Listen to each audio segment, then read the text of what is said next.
शेगवण साहेब, आपण माणकी पंचायत समिती गणामधून निवडणूक लढवत आहे, काय परिस्थिती आहे? नमस्कार. मी शरद शिगवण, राष्ट्रवादी काँग्रेस पार्टी अजित पवार गटाच्या माध्यमातून या पक्षाचा मी अधिकृत उमेदवार आहे.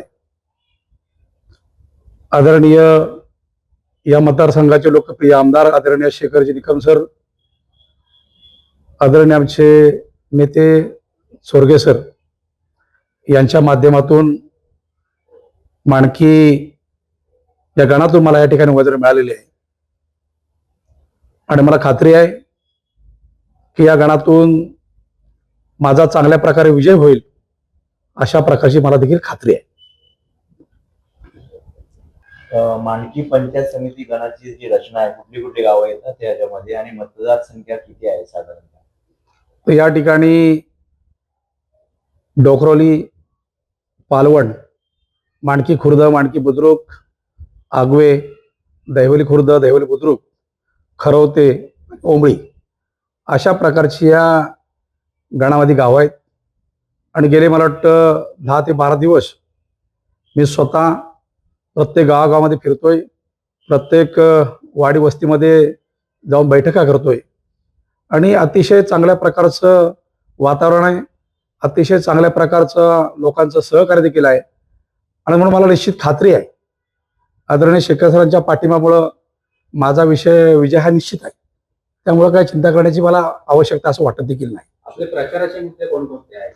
हे प्रचाराचे मुद्दे एकच आहेत की सर्वसामान्य जनतेची राहिलेली जी छोटी मोठी कामं आहेत की त्याच्यामध्ये छोट्या मोठ्या काही नळपाणीचा विषय असेल, एखाद्या रस्त्याचा विषय असेल, काय पाकाडीचा विषय असेल आणि लोकांच्या काय मूलभूत ज्या गरजा आहेत आणि त्या गरजा पूर्ण करता मी प्राणपणे प्रयत्न करणार आहे. त्याच्यामध्ये जनतेशी माझा संपर्क चांगल्या प्रकारचा आहे आणि गेले कित्येक वर्ष, जवळजवळ 15 वर्षामध्ये मला राजकीय अनुभव आहे. मी सामाजिक क्षेत्रामध्ये चांगल्या प्रकारे काम देखील करतोय आणि मला खात्री आहे लोकांच्या मूलभूत प्रश्नाकरता आवाज कशा प्रकारे उठवावा, सभागृहामध्ये काम कशा प्रकारे करावं आणि याच्यामध्ये मला काही नवीन फार मोठा काही विषय काही नाही. आणि म्हणून संपूर्ण ही ग्रामपंचायतीची जनता आहे, ही जनता आदरणीय आमच्या निकम मॅडमच्या पाठीशी आहे आणि माझ्या देखील पाठीशी आहे. त्यामुळे आमचा विजय हा 100% निश्चित आहे. त्यामुळे कुठली चिंता करावी अशा प्रकारे कुठलं मला देखील वाटत देखील नाही. आणि रात्री 11-12 वाजता आल्यानंतर अतिशय चांगल्या प्रकारची झोप देखील लागते, ते मला शंका देखील नाही आणि लोकांचा पाठिंबा अतिशय उत्स्फूर्त आहे. आपण 5 वर्ष सदस्य म्हणून काम केलेलं आहे, उपसभापती म्हणून कामाचा अनुभव आहे. या काळात गणासाठी केलेली कामं आणि आता नवीन कामं काय सांगा? मुळात प्रश्न असा आहे की ज्या वेळेला पंचायत समितीची त्यावेळी गणाची निवडणूक झाली, मला असं वाटलं होतं की ते एकदा पंचायत समितीच्या सभागृहात गेल्यानंतर विकास कामाला काहीतरी बऱ्यापैकी पैसे मिळतील.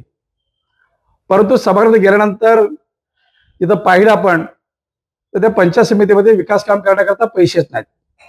मग आपण काय काम करावं? मी एकच काम केलं. मग कुणाची MSCBचे पोलची काय व्यवस्था करून द्यायची असेल, कुणाची 3 लाईनची काय व्यवस्था करून द्यायची असतील, कुणाचे पोलीस स्टेशनचे काय विषय काय हाताळायचे असतील, अशा अनेक प्रकारची कामं तिथं बसून बसून लोकांसाठी मी करत होतो. परंतु विकास कामं करताना मतदारसंघ गुहागर विधानसभा असल्यामुळं त्यावेळेचे आमदार तिकडे राष्ट्रवादीचे होते आणि त्यावेळी मी सदस्य शिवसेनेचा होतो. परंतु आता आदरणीय शेखर सरांच्या माध्यमातून राष्ट्रवादी काँग्रेसमध्ये पक्षामध्ये प्रवेश केल्यानंतर मला असं वाटायला लागलंय की गेल्या 5 वर्षामध्ये आपण लोकांकरता काय जरी करू शकलो नाही तरी पुढील 5 वर्षामध्ये लोकांकरता आपण चांगल्या प्रकारे काम करू. आदरणीय शेखर सरांसारखं नेतृत्व आपल्या पाठीशी आहे, आदरणीय चोरगे सरांसारखं नेतृत्व आपल्या पाठीशी आहे. तर मला निश्चित खात्री आहे जनतेला जे अपेक्षित आहे तो 100% आम्ही या ठिकाणी विकास करू, याची देखील मला खात्री आहे. म्हणजे मागच्या आमदारांनी तुम्हाला निधी दिला नाही असं तुमचं म्हणणं? नाही, मुळात आधी ते आमदारच वेगळ्या पक्षाचे होते, त्यामुळे निधी मागण्याचा काही प्रश्नच नव्हता. परंतु आता शेखर सर जरी माझं म्हणणं चिपळूण मतदारसंघात जरी असले आणि आमचा भाग जरी गुहागर मतदारसंघात येत असला तरी देखील वेगळ्या माध्यमातून सर आम्हाला निश्चितपणे विकास कामाला पैसे देतील, याची देखील आम्हाला खात्री आहे. राष्ट्रवादी काँग्रेस पक्षातर्फे अधिकाऱ्यांच्या चिपळूण तालुक्यामध्ये स्वतंत्र लढाई लढली जात आहे आणि तुम्ही त्या पक्षाचे उमेदवार आहेत पंचायत समिती गणाचे. एकंदरीत काय तालुक्याचं चित्र काय आहे? आपण पाहिलं असेल की फॉर्म भरण्याच्या वेळेला आदरणीय शेखर सरांच्या ऑफिस जवळ फार मोठी गर्दी देखील होती कार्यकर्त्यांची. आपण फॉर्म भरताना फक्त आम्ही ठराविक कार्यकर्ते इथे फॉर्म भरण्याकरता गेलो होतो आम्ही.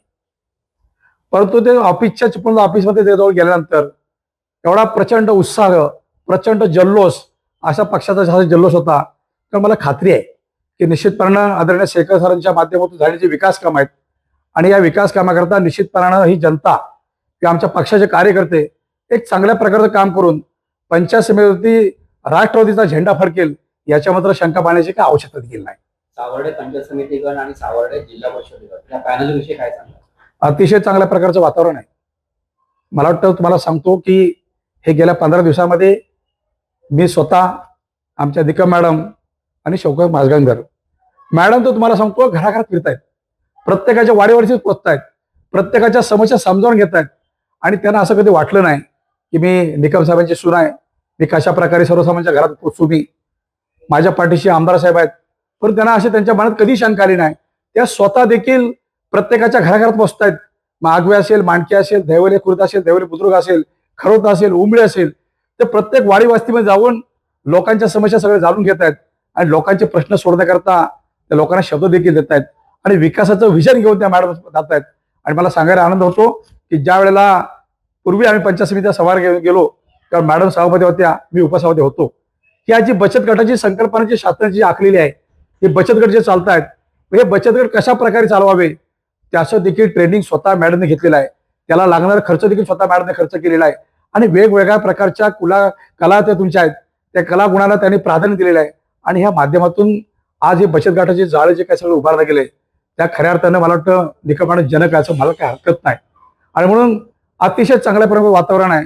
किमान मला असं वाटतंय की जास्त नाही 3.5 ते 4 हजारच्या फरकाने सीट लागतील, जिल्हा परिषद लागेल याची देखील मला खात्री आहे. एक शेवटचा प्रश्न विचारून आपण मुलाखत थांबूया. बोला साहेब. पॅनलच्या वतीने मतदारांना काय आव्हान?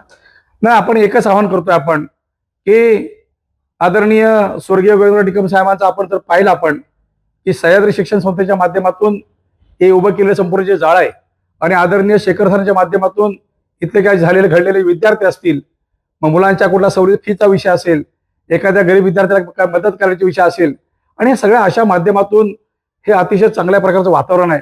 मला असं वाटत होतं की आदरणीय शेखर सरांचा मतदारसंघ संघर्ष चिपळूण असल्यामुळं की कदाचित ही जी गावं आमची आहेत, मग त्याच्यामध्ये पालवण असेल, ढोकरळे असेल, 2 देवल असेल, खरोत असेल, उंबळी असेल, की गावात हे काय होणार आहे. पण हे चित्र जेव्हा माझ्या लक्षात आलं की सर ज्या ज्या गावामध्ये जात आहेत की सरांना एवढा म्हणजे आदर्श लोकांची म्हणजे मान सन्मान लोक सरांना देत आहेत की अशा प्रकारचं मी नेतृत्व कुठे पाहिलेलं नाही. प्रत्येक माणूस मला सांगतोय, ज्या ज्या गावात मी जातोय त्या गावात मला सांगतायत की शिगवण साहेब योग्य दिशेवर आलात, योग्य वाटेवर तुम्ही आलात, आदरणीय शेखर साहेब निकमच्या पाठीशी आहेत, तुम्ही चिंता करू नका, तुमचा विजय निश्चित आहे. लोक अशी म्हणतात की आम्ही आता सरांजवळ काय मिळणार, आम्ही की आम्हाला देवदूत मिळालाय, आम्हाला देवासारखा माणूस मिळालाय, त्यामुळे तुम्ही त्यांच्यावर तुम्ही चिंता करू नका, तुम्ही निवडून आलात. अशा प्रकारचे हे लोकांचं वातावरण आहे आणि लोकांची मागणी आहे. लोकांची एकच मागणी आहे की सर्वसामान्य कुटुंबातला एक शरदशिवाचा कार्यकर्ता स्वतः करता कधी जगला नाही, स्वतः करता कधी कधी मागितलं नाही, लोकांकरता रात्रभर आयुष्य करत झगडला, आजही झगडतोय. त्यामुळे मला लोक सगळे सांगतात शिगवण साहेब तुम्ही चिंता करू नका, तुमचा विजय 100% निश्चित आहे. अशा प्रकारचं चांगलं वातावरण देखील आहे. लोकांनी सांगितलं तुमचं अपील काय लोकांना? नाही, अपील एकच आहे की गेल्या 15-20 वर्षामध्ये मी जी काही सेवा करतोय, रात्र दिवस लोकांकरता काय झटतोय, रात्री 12 वाजता कुणी मला फोन करावा, शिगवण साहेब अशी अडचण आहे, कधी गेलो ना, अशा प्रकारचं कुठे वातावरण आहे. आणि त्यावेळेस लोकांची मागणी एकच आहे, आमचा कार्यकर्ता गरीब आहे, आमच्या कार्यकर्त्याकडे पैसे नाहीत, पण रात्री 12 वाजता जरी फोन केला तर आमचा शरद शिगवण येऊ शकतो. हे अशा प्रकारची लोकांची भावना आहे. त्यामुळे विजय काय फार मोठा कठीण आहे, विजय 100% निश्चितच आहे.